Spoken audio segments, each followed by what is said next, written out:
3 months after my husband asked for a divorce, I found a cream-colored envelope in my mailbox. His name, Daniel, was printed beside another woman's name in shiny gold letters. It was a wedding invitation. I stared at it for a full minute, then laughed so hard my neighbor checked on me. The funny part was that Daniel and I were not officially divorced yet. Our paperwork was still being processed. Technically, legally, and extremely inconveniently for Romeo over there, the groom on that expensive invitation was still my husband. Apparently, Daniel thought marriage licenses disappeared if you ignored them long enough. Daniel and I had been married for 8 years. 3 months earlier, he had pushed away his breakfast and announced, very seriously, that we had grown apart. I asked whether another woman was involved. He looked offended, placed a hand on his chest, and performed innocence like he was auditioning for an Oscar. According to Daniel, he needed time to find himself. Very poetic. Very deep. Very suspicious. I later discovered that the version of himself he was searching for was named Vanessa, a 31-year-old Pilates instructor who owned enough beige clothing to camouflage herself inside an expensive furniture store. The invitation said their wedding would happen in 6 weeks. 6 weeks. Daniel apparently believed divorce worked like canceling a streaming subscription. Click something, ignore several emails, and suddenly you're free. Unfortunately for him, courts are slightly more complicated than Netflix, especially when your wife has a lawyer named Susan. I immediately called Susan. I said I had a hypothetical question: could a man legally marry someone while still married to his current wife? Susan went completely silent. Then she asked, in the tired voice of someone whose afternoon had just become interesting, whether Daniel was stupid enough to try exactly that. I texted Susan a photograph of the invitation. 5 seconds later, she called back laughing. She told me to save the invitation, save every message from Daniel, and most importantly, do nothing stupid. That last instruction felt unnecessarily personal. Susan had represented me for only 3 months, yet somehow she already understood my personality.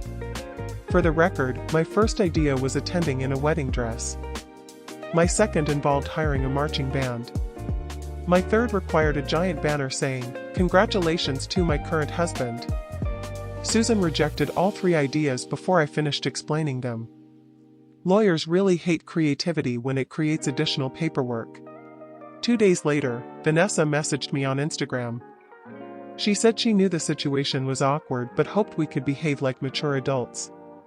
I nearly replied with 17 angry paragraphs and a gif of a burning dumpster. Instead, I asked one simple question: did Daniel know she was contacting me? The typing dots appeared, vanished, and appeared again. Finally Vanessa wrote, "Daniel told me you two were already divorced." I stopped smiling. Suddenly, this wasn't just a ridiculous wedding invitation.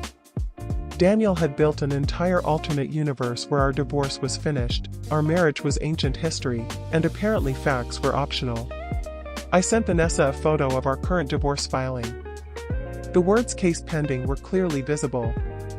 She called me immediately. Her calm voice was gone. She said Daniel had promised everything was finalized months ago. I told her that months ago, Daniel and I were still sharing groceries, bills, and a Costco membership. Then Vanessa asked when Daniel had actually requested the divorce. I gave her the date. Silence. Long, horrible silence. Finally she whispered, "Oh my God." She and Daniel had been dating for 11 months.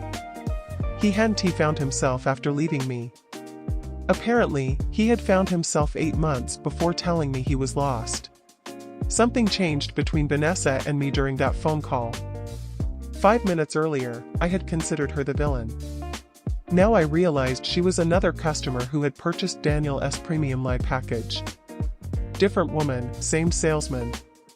And apparently the package included free manipulation, unlimited nonsense, and absolutely no refunds. We compared our timelines like 2 detectives investigating the world's dumbest criminal.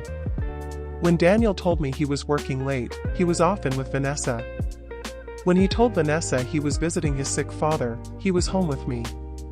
His father, meanwhile, was perfectly healthy in Arizona, playing golf 4 times a week. Then Vanessa revealed Daniel had promised they could live in his house after the wedding. I almost dropped my phone. The house belonged to me. My grandmother had left it to me years before our marriage. Daniel's total contribution to the property was 1 broken lawnmower and several mysterious garage stains. I asked Vanessa whether Daniel had mentioned that tiny detail. She went quiet and said no. Then I laughed so suddenly that coffee nearly came out of my nose. Daniel wasn't just planning a new marriage before finishing the old one. He was apparently planning to move his new wife into his current wife's house. Vanessa wanted to confront him immediately. I wanted to rent a billboard. Susan wanted both of us to stop having ideas. After another call with my lawyer, Vanessa and I agreed on something much simpler. We would stay quiet for now, save the evidence, and let Daniel continue building his beautiful tower of nonsense. For the next few weeks, Daniel happily planned his wedding. He booked flowers, a photographer, a DJ, and a honeymoon in Hawaii. Meanwhile, Vanessa forwarded his most interesting messages to me. Watching him confidently lie to 2 women who were now comparing notes was like watching a raccoon confidently enter a bear trap. My favorite message said, "Once the divorce is final, Emily won't get anything." I sent that screenshot straight to Susan. She replied with a heart emoji. I had never received a heart emoji from a lawyer before. Somehow it felt less romantic and more like watching a shark smell blood in the water. Then Susan discovered something that stopped being funny. Daniel had quietly moved money from our joint savings account. Each transfer was small enough that I hadn't noticed, but together they covered several wedding deposits. My husband was literally using money from marriage number 1 to pre-order marriage number 2. Susan immediately handled the financial issue through the proper legal process. She also reminded me that our goal was protecting my interests, not creating a viral public disaster. I agreed. Mostly. My responsible adult side understood her perfectly. My chaotic side was still emotionally attached to the marching band idea. Vanessa decided not to cancel the wedding immediately. The venue and food were already paid for, and she wanted Daniel to finally face the people he had lied to. I asked whether she was absolutely sure. She said yes. Susan approved the plan only after making us promise there would be no illegal surprises. Wedding morning arrived. Daniel texted Vanessa, "Today begins forever." She showed me the message while getting her hair done. I asked whether she wanted to tell him that forever had been cancelled. Vanessa shook her head. No. Let him enjoy breakfast. Honestly, I started liking this woman more every minute. Yes, I attended the wedding. No, I did not wear white. I chose a simple blue dress and arrived with Susan, who carried a neat leather folder. Never underestimate the psychological power of a lawyer walking calmly toward you with a folder. A marching band makes noise. A legal folder makes grown men reconsider their life choices.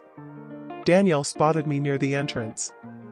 His face changed so quickly I could practically hear windows shutting down inside his brain. First confusion.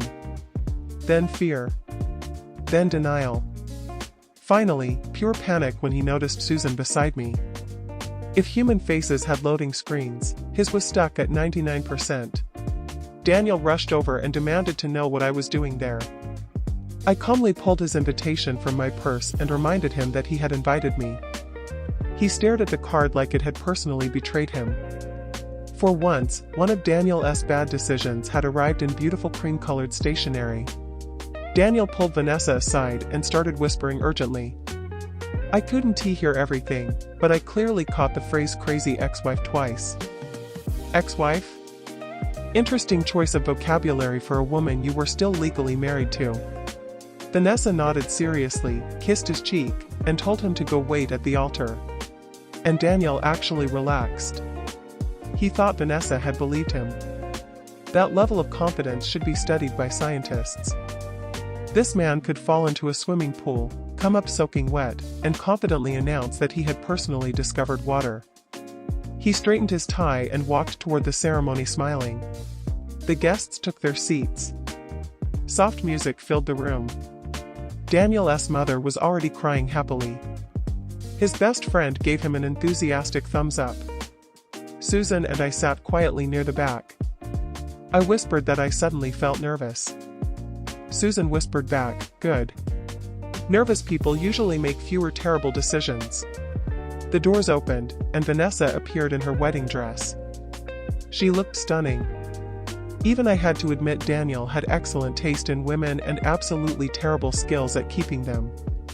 She walked down the aisle, reached Daniel, took both his hands, and smiled at him as though everything was perfectly normal.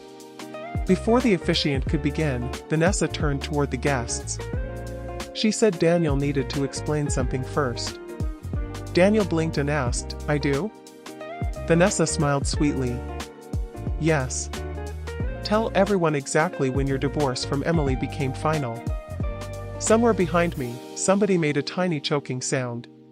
The room became painfully quiet. Daniel looked at Vanessa, then at me, then at Susan, and finally at Susan's folder. His face lost so much color that I briefly wondered whether we needed medical assistance. His best friend's supportive thumb slowly lowered like a tiny elevator of disappointment. Daniel began mumbling something about paperwork delays. Vanessa interrupted him. "Let me help. Your divorce isn't final." Daniel's mother stopped crying instantly. An aunt in the front row gasped. Someone else whispered, "Wait, what?" The ceremony had officially transformed from romantic wedding to live-action group chat. Vanessa calmly explained that Daniel had been dating her for 11 months while still married to me. She explained the fake divorce story, the fake claim that he owned my house, and his creative schedule involving imaginary business meetings and a perfectly healthy father who was supposedly always sick. Then she mentioned the money moved from our joint savings. Daniel immediately looked at me and shouted that I had been spying on him. Susan finally stood up. Very calmly, she explained that reviewing jointly owned financial records during an active divorce was not spying. Daniel's confidence packed a suitcase and left the building. Vanessa removed her engagement ring. She looked Daniel directly in the eyes and said, "I'm not marrying you." Daniel stared at her as though she had announced gravity was cancelled. Then he looked around desperately and said, "But everyone is already here." Vanessa replied, "Great. Then I only have to explain this once." I tried not to laugh. I truly did. Then one of Daniel's cousins behind me whispered, "This is better than Netflix." My self-control immediately died. I turned around and whispered, "Season finale." Susan gave me a warning look, but I noticed the corner of her mouth twitching too. Daniel stormed toward me and accused me of ruining his wedding. That finally made me stop laughing.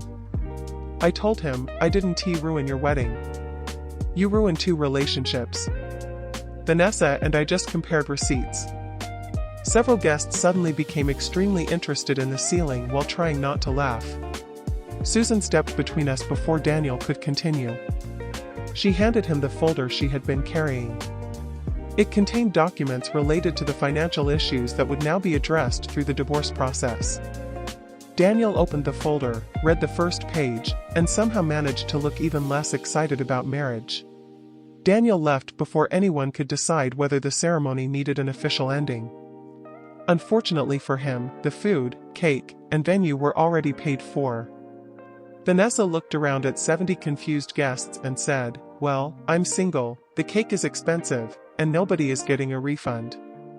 Who wants dinner?" And that is how I attended my husband's wedding without actually watching my husband get married. The reception continued anyway. No vows.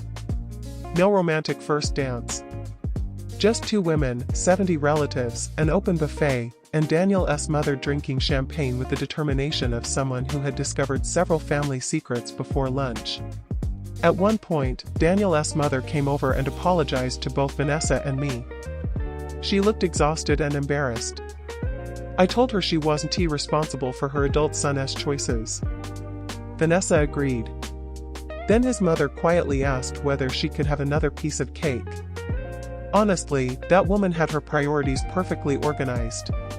The strangest moment came when the DJ asked what music he should play now. Vanessa thought for a second and said, anything except love songs.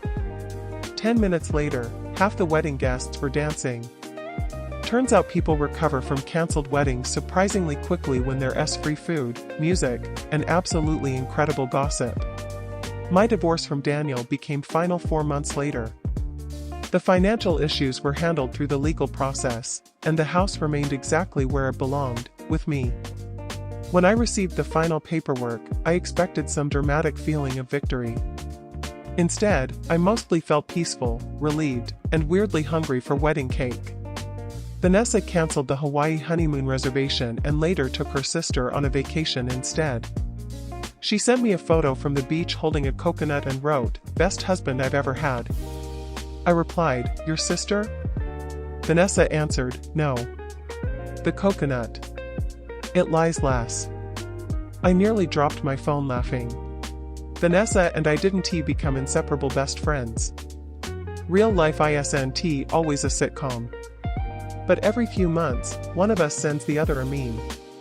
Usually it's about lying men, beige weddings, suspicious business meetings, or Costco.